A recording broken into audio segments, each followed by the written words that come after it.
Welcome to Fast Math Solutions on Maths with EJD. In this video, our attention is on this problem to find the derivative of y equals cot x.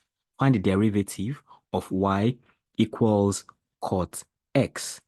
Now, let's go on that journey where we say, first of all, y equals cot x.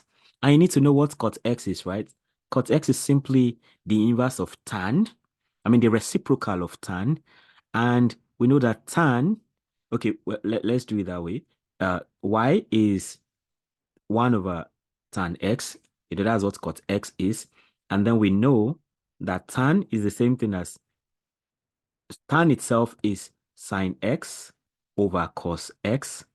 So if we do it this way, that means that y is cos x over sine x. That's like a long way of getting there. And now that we have this, right, it's obvious that we have on our hands what we call a quotient. So we need to use quotient rule in handling this kind of situation. Okay, so let's go quotient rule and see what happens. Now, what does quotient rule say? If quotient rule tells us that, okay, let me just say using quotient rule, okay, we know that if y is equal to u over v, then dy dx, which is the derivative that we are looking for, is the same thing as v du dx minus u dv dx all over v squared. So see the things we need. We need to know what u is. So obviously our u is okay. We need u, we need v, and we need du dx, dv dx, and all of these things. So and then we need the square of v. Okay. So if that is the case, the next thing we need to do is to list the items we do need. So let's go and say that we can, of course, it's obvious that u is cos x. So if u is cos x, that means that du dx, which we also need, is minus sine x. When you differentiate cos x, you get minus sine x.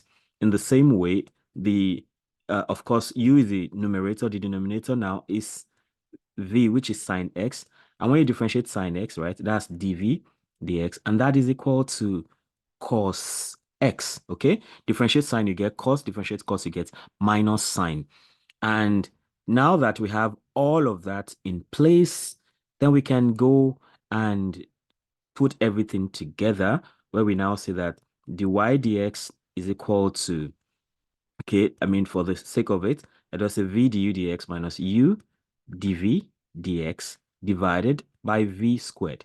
So in that case, we just have dy dx now to be v. V is sine x. So we have sine x.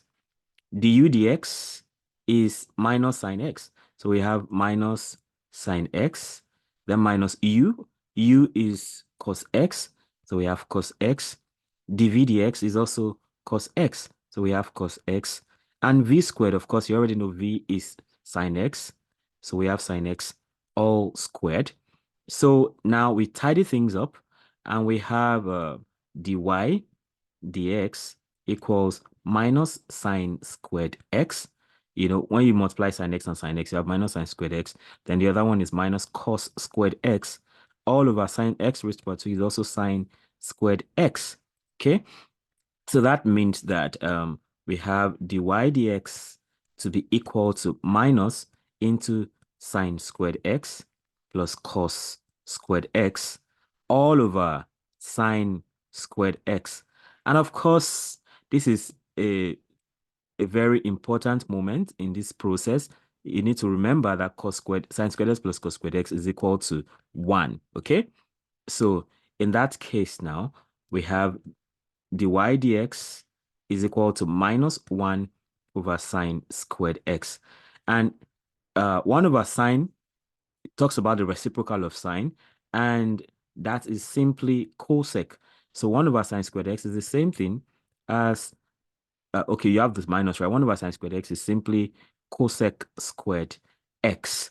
So that tells you that What is the question again? You know, I always like this very methodical way of answering questions, especially if it is a theory question you're answering. So you should tell your story, like you should present your solution like a story you're telling, so that whoever is grading it will be so interested in reading it. So find the derivative of y equals cot x. So you can now that you've got the answer, you can now say, therefore, you can say, uh, okay, let me use this. So you can say, therefore, the derivative of y equals cot x is minus cosec squared x. And then that is what you expect to have. So you want to subscribe to this channel so you don't miss out on this kind of videos. You also want to hit the notification bell so you can always get notified when a new video is released. So on this note, I'll say see you in the next video.